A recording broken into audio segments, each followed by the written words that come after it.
میت کی طرف سے قربانی کرنا کیسا عمل ہے؟ کیا قربانی ہو جاتی ہے یا نہیں؟ تو اس کا جواب یہ ہے کہ جس شخص نے اپنے مال سے میت کی جانب سے قربانی کی ہے، اگر اس پر بھی قربانی واجب تھی تو یہ قربانی اس کی طرف سے ہو جائے گی اور میت کو قربانی کا ثواب نہیں ملے گا۔ اور اگر اس پر قربانی واجب نہ تھی یا قربانی کرنے والا اپنے واجب قربانی کے علاوہ ایک اور حصہ کی میت کی طرف سے قربانی کی ہے تو یہ میت کی طرف سے قربانی درست ہو جائے گی اور اس کا ثواب میت کو مل جائے گا۔ روایت میں آتا ہے کہ حضرت علی رضی اللہ تعالی عنہ ایک دمبا اپنی طرف سے قربانی کرتے تھے اور ایک دمبا نبی کریم صلی اللہ علیہ وسلم کی طرف سے قربانی کرتے تھے۔ باقی میت کی طرف سے قربانی کرنے کی دو صورتیں ہیں۔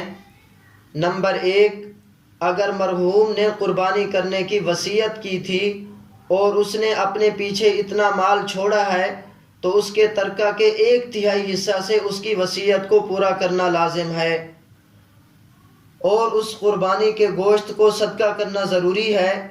مالداروں کے لیے اس وصیت کی قربانی کا گوشت کھانا جائز نہیں ہے، بلکہ فقراء میں تقسیم کر دیا جائے۔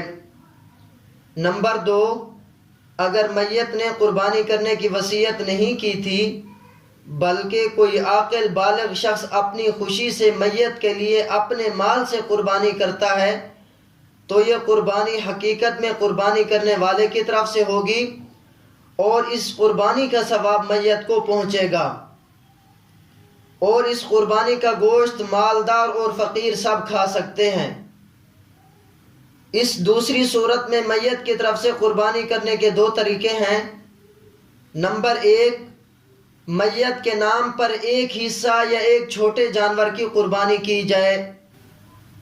نمبر 2، قربانی کرنے والے اپنی واجب قربانی کے علاوہ ایک اور حصہ قربانی کریں اور اس کا ثواب میت کو پہنچا دیں۔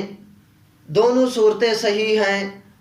واللہ تعالی اعلم بالصواب۔